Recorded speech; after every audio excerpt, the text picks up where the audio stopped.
Salam dostlar. Hamımız xoşlayırıq ki, bəzən bizi tərifləsinlər. Nəyə görə? Bizi kimsə tərifləyəndə elə bilirik ki, görünürük. Və elə bilirik ki, işlərimizə qiymət verilir. Ki, elə budur əslində. Kimsə bizi tərifləyirsə, yəni bizi görür, işlərimizi bəyənir və qiymət verir. Necə biz sevinirik ki, biz kimlərsə tərəfindən təriflənək, stimul alaq onlardan, başqaları da eyni ilə bu cürdür. İnsanlar xoşlayır ki, onları zamanında, yerində, doğru şəkildə tərif edək.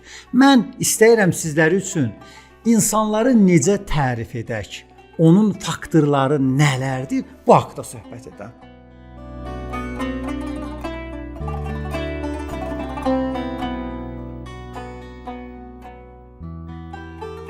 Bəli əzizlərim, kimisə tərif edirsənsə, istəyirsən ona deyəsən ki, filan kəs, mən sənin yaxşı olduğunu görürəm, mən səni bəyənirəm, mən sənin bu yaxşı işinə görə sənə təşəkkür edirəm, tərif eləmək budur da. Və mən səni həvəsləndirirəm, doğru yoldasan, davam elə. Bütün bu tərifin faydalarıdır da, yəni sən birinə deyirsənsə, əla, gözəl, yəni doğru yoldasan, davam elə. Amma necə tərif eləyək? İnanınız, bu daha önəmlidir.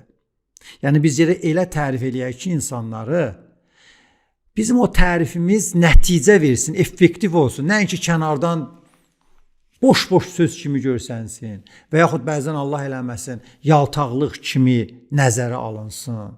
Hər halda gərək mən bir işi görürəmsə, o işin nəticəsi də məni maraqlandırsın da, mən nəyə görə tərif edirəm? Səni tərif elədim ki, sən özü yaxşı hiss eləyəsən, amma ortada mən yaltaq kimi görsənməyim. Sən özü yaxşı hiss eləyəsən, amma mənim sözlərim artıq söz kimi də görsənməsin, öz şəxsiyyətimə də bir zərər gəlməsin. Amma hər halda tərif eləmək də istəyirəm, çünki bilirəm tərif eləmək ən azından ikimizin arasında bir sevgi körpüsüdür. Mən səni tərif edirəm, səndə bir müsbət enerji yaranır və sən də qayıdırsan məni tərif edirsən, o zaman məndə də bir müsbət enerji yaranır və bir-birimizə bu yolla minnətdarlıq hissini ötürürük. Baxın görün nə qədər önəmlidir doğru tərif eləmək. Amma nələri riayət eləyək? Bir, o şablon deyirlər, şablon təriflərdən uzaq qalaq. Məsələn, eyni sözlər, çox gözəl, əla, çox yaxşı, demirəm bunlar deyilməsin, bunlar bizim gündəlik ədəbiyyatımızda var, biz bunları işlədəcəyik. Amma mən deyirəm, fərqli tərif eləyək. Məsələn, gəl deyilən ki, filan kəs, sənin bu işi mən gördüm, doğrudan da sənin bu işin filan cəhətdən səndən öncəki o 4 iş ki görülmüşdü, çox yaxşıdır. Cəhəti də deyəsən, məsələn, filan səbəbə görə. O qarşı tərəf görəcək ki, aha, mənim işimi görüb, hətta necə olduğunu, hansı cəhətdən üstün olduğunu qiymətləndirir. Qarşı tərəf onu həm görüb, həm də onu qiymətləndirir. Onun bütün bucaqlarını deyir. Bu səbəbdən yaxşı idi, bu səbəbdən fərqli idi.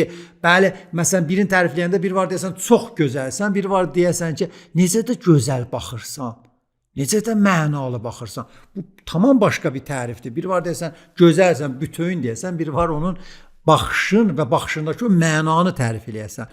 Bu tərif çox təsirli tərifdir. İkinci məsələ tərifdə gərək riayət eləyəsən, səmimi olduğunu göstərəsən. Yəni, qarşı tərəf düşünməyək ki, sən tərif edirsən, dalıca nəsə bir şey istəyirsən. Sən tərif edirsən, sonra deyirsən, hə, mən filan bir şeyə ehtiyacım var idi.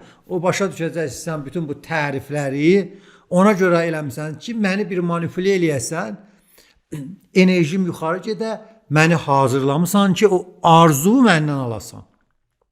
İstəyivə çatasan. Yəni, hədəf yönlü, məqsəd yönlü tərif eləmişsən. O məlumdur ki, sənin o tərifin onda nəinki müsbət təsir qoyacaq, hətta ürəyində deyəcək, buna bax, bu da məni avam sayır.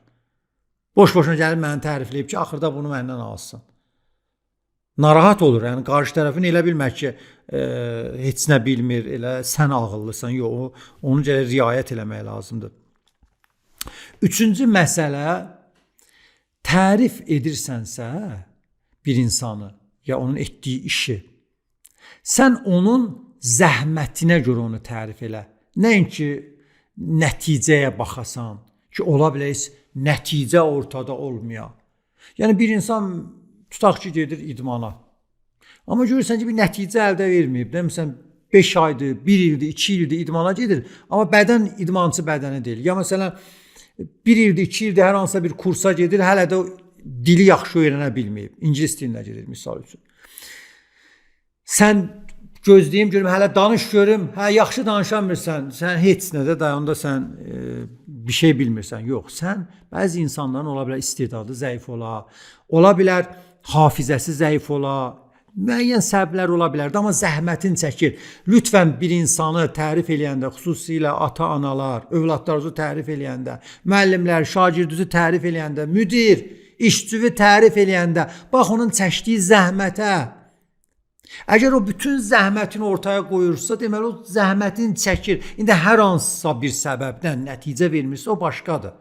Sən ona kömək ol, onu yönəl, dəstək ol, eyblər hardadsa yavaş-yavaş ona başa sal, iradlar hardadsa yavaş-yavaş de. Amma zəhmət ortada varsa, o zəhmət gərək tərif oluna, o zəhmət gərək qiymətləndirilə, o da elə dillə deyilər, yazı ilə deyilər, hər hansısa bir mükafatla bildirilər. Budur da, yəni bu iş belə qabağa gedir. Dördüncü məsələ, bir insanı tərif eləyiriksə, ammasız tərif eləyək, lakinsiz tərif eləyək. Nə demək istəyirəm? Görürsən, biri gəlib deyir ki, filan işi gördüm, ya filan addım atdım, məsələn, hər hansısa bir dəyərli bir iş görür, ya görüb, gəlib sənə deyir, ya eşidirsən, ya görürsən, istəyirsən, qarşı tərəfi tərifləyəsən, deyirsən ki, filan kəs, filan işin çox yaxşı idi, amma nə? Yəni, bu qarşı tərəfin bunu belə başa düşür. Yəni, indiyəcən dediklərim elə belə idi, sən ammadan sonraya bax, amma filan eybi var idi, amma filan iradı var idi. O yaxşı deyil. Onu saxla, ammaları saxla başqa vaxtda, lakinləri saxla başqa şəkildə, başqa ibarətlə. Normal vaxtların birində gəldən ki, filan kəs, filan işdə filan şeyləri riayət eləyə bilərsən. Amma indi qarşı tərəfin tərifə ehtiyacı var, görülmək istəyir, sevincin sənlə bölüşüb, deyən, yaxşıdır, amma, lakin, bu məsləhət deyil. Beşinci məsələ çox önəmlidir, bu haqda hədisimizdə var. Bir insanı tərif eləyirsənsə, nə həddindən çox tərif elə. Əlbəttə bunu deyim, həddindən biraz artıq tərifin problemi yoxdur. Həvəsləndirici xarakterdir, bu stimul verir. Elə dinimizdə də bu var. Yəni, indi deyəcəyim hədis onu demək istəmir ki, biraz da artıq tərif eləsin, bu yaltaqlıqdır. Yox, bunu demir. İnsan gələ o normaldan biraz artıq tərif eləyər ki, qarşısındakı insana bir stimul verər. Xüsusilə əgər yeni başlayıbsa, xüsusilə əgər yaşı azdırsa. Və nə də gərək o tərif ki edirsən, o miqdarından az ola. Qarşı tərəf elə iş görüb ki, onun işinin qiyməti 100'dür. Sən gəlib onu 80-90 tərif elə, sonra dinən ki, özüm 100 demirəm, birdən özündən çıxar. Xeyr. Əgər 100'lü iş görübsə, zəhmətçək 100'lü tərif elə. Sən nəyvə lazım, özündən çıxar-çıxmaz, artıq onun öz problemidir. Amma iş ortada 100'lü iş görübsə, yəni 100% işin səliqəli görübsə, qarşı tərəf, onu səndə tam tərif elə. İmam Əli əleyhissalam buyurur ki, bir insanı həddindən çox tərif eləmək yaltaqlıqdır. Məsələn, sən gəlirsən müdirə deyirsən, müdir bilirsən də, sən bütün müdirlərdən əlasan, sən işin səndən öncəkilərdən və hətta səndən sonra gələnlərin hamısından yaxşıdır. Bu məlumdur, burada bir yaltaqlıq var. Müdirin amma yaxşıdırsa, işi yaxşıdırsa, öz miqdarında mütləq tərif elə. Ya işçündürsə ki, onu ümumiyyətlə həvəsləndir. Amma İmam Əli buyurur ki, bir insanı həddindən artıq tərifləmək yaltaqlıqdır, həddindən az tərifləməksə həsadətdir. Yəni sən qısqanc adamsan deyə tərifləmirsən. Bu da digər bir məsələ idi ki, toxunduq. Bir məsələni də qeyd edeyim. Əgər bir insanı tərif eləyəcəksənsə, elə vaxtında tərif elə. Gözləmə bir müddət keçəndən sonra. Məsələn, oğlun 14 yaşında yaxşı iş görüb, gəlib 15 yaşında tərif eləyirsən. Ya qızın, məsələn, bir yayda yaxşı iş görüb, qışda gəlib desən, qızım, yayda çox yaxşı iş gördün. O qızın yayda ehtiyacı vardı tərifə. İndi qışdır. Yəni zamanında insanları tərif eləmək lazımdır. Bu da digər bir məsələ idi. Sonda 3 məsələni tez-tez qeyd edirəm, keçirəm. Kimləri tərif eləməyək? 1. O adamlar ki, mənfi insanlardır, amma uğur qazanıblar, onları tərifləməyək. Xüsusilə övladlarımız baxır, pis nəticə alır. Məsələn, desən, filan kəs, görürsən, əclaf adam. Getdi haralara çıxdı, filan xarici maşın aldı, filan elədi. Maşallah, bərəkallah.